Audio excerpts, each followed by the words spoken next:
What's up guys? Welcome to my YouTube channel. For today's vlog natin, heto, meron tayong ibinebenta na big bike. Sa tanang buhay ko, ngayon lang ako nakakita ng ganito kamurang big bike. Okay? Kaya po ibinebenta ng ating kaibigan ito dahil hindi na niya nagagamit. Siya po ay isang seaman at sasampa na po sa barko. Kaya po nirarush niya para maibenta ito at gagamitin niya lamang po na pang-apply ulit para makasampa. Kaya napakamura niya. So guys, tara, samahan niyo ako. Ipakikita ko sa inyo.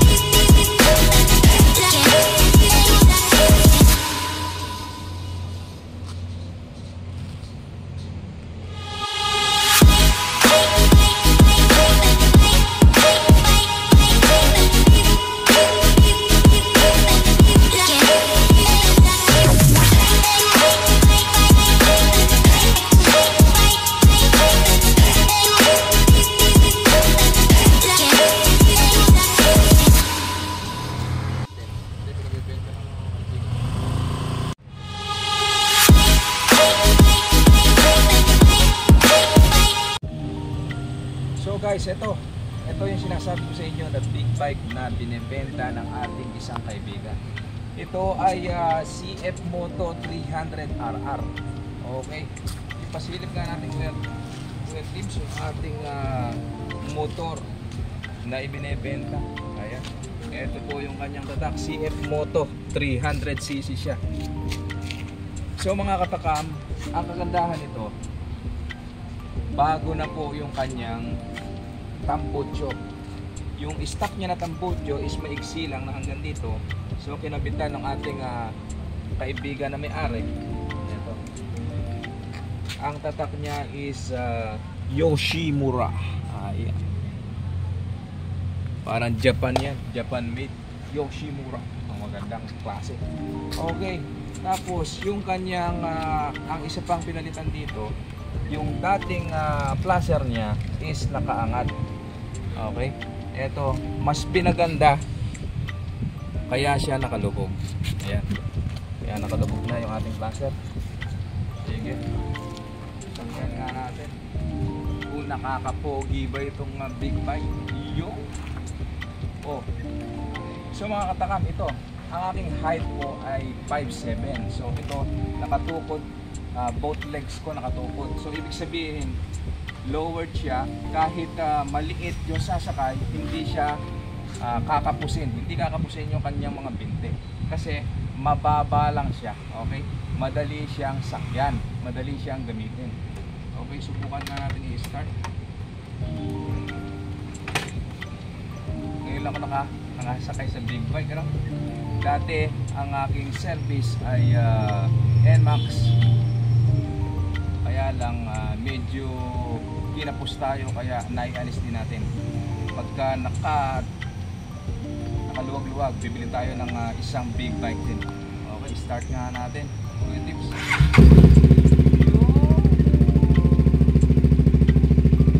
So ganyan ang kanyang tunog kasi napalitan na yung kanyang tambucho.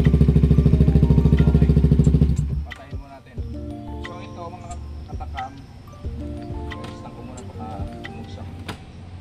Ito mga katakam, papakita ko sa inyo yung kanyang tinatakbo. Ito, ipasilip mo ako kaya Dek.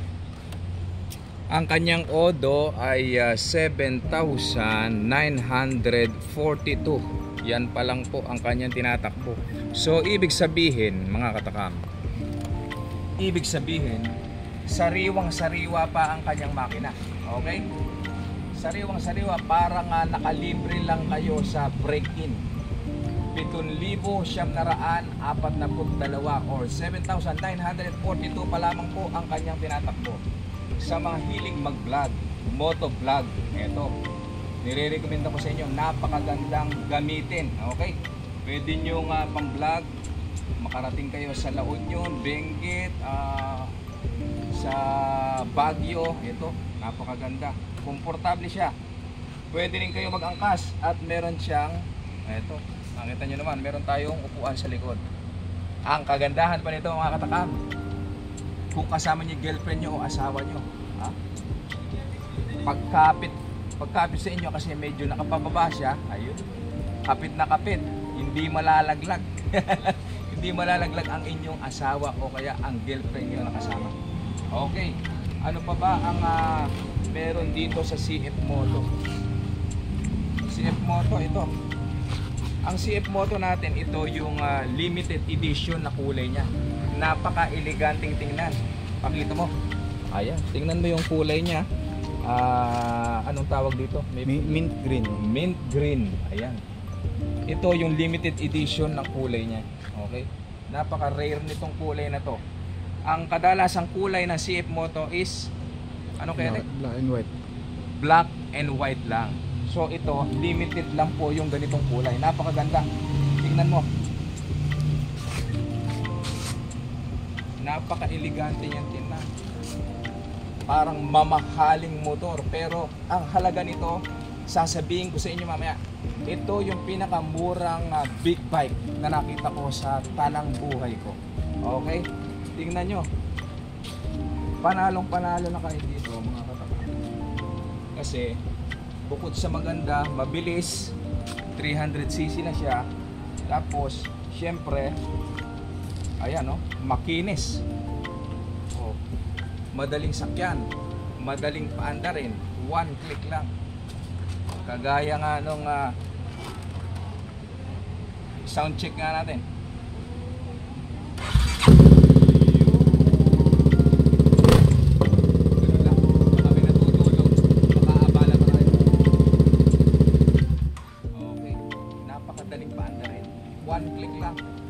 Sa mga may budget, yung mga katakam na followers natin dyan, kung ako sa inyo mga katakam, ito, nire-recommend ako sa inyo, napakaganda ng quality ng motor na to, bagong bago pa siya. Ibig ko sabihin, hindi siya ganun kabago, pero ang tinatakbo pa lamang niya is 7,942. Kasi po, Seaman po ang may-ari nitong motor na to. Dahil madalas siya sa abroad, madalas siyang sumampa ng barko, naka-park lang po ito sa kanyang bahay. So hindi po nagagamit. Kaya po ganun pa lamang ang kanyang tinatakbo. So first owner po siya. Kung sakaling makuha nyo, kayo pa lamang po ang magiging second owner. Napakaswerte po na makakakuha nito. Alam ko yung mga motovlogger natin dyan na gusto nyo ng praktisan na hindi ganong kabigat ang halaga, hindi ganong kabigat yung motor. Yung iba kasi mga big bike talagang matataas, so yung ibang mga babae nahihirapan silang sumampa sa motor. So ito, kung mapapansin nyo, pakita mo yung aking paa, kahit medyo na injured yung ating tuhod. Ayan, so ayan, ang aking height po is 5'7", pero nakatukod po both legs ko. So ibig sabihin talagang lowered siya. Okay? Madali siyang sakyan. Hindi siya mag-aalangan kung babae po ang sasakay or mas mababa sa 5'7". Kasi po talagang naka-lowered. Yan po ang kanyang talagang disenyo. Bukod sa maganda ang kulay, naka-lowered siya, mabilis, maganda yung tunog. Kakaunti pa lamang po ang kanyang itinatakbo. Okay? Tapos sa pormahan, hindi kayo lugi. Sa presyuhan, ito na po. Sasabihin ko na sa inyo kung magkano ang halaga. Sa market po natin, itong CF Moto 300RR ay nagkakahalaga ng 150 to 170,000 pa po. Pero dahil subscriber kayo ni Kuya Tips at kaibigan natin ang may-ari nito, ibinibigay lamang po sa atin ng 110,000 pesos. Saan ka pa mga katakam? Ito lang ang pinakamura at syempre hindi rin pauhuli sa forma na big bike. Pwedeng pang motovlogging, pwedeng pang forma, pwedeng pang are, pwedeng buy and sell. Okay? Sa mga nagba-buy and sell, pwede nyo po itong kuhanin kasi alam niyo naman po, ang halaga nito is hindi pa nalalayo sa 150,000. Ito po, ibinibigay lang po sa atin ng 110,000 pesos po.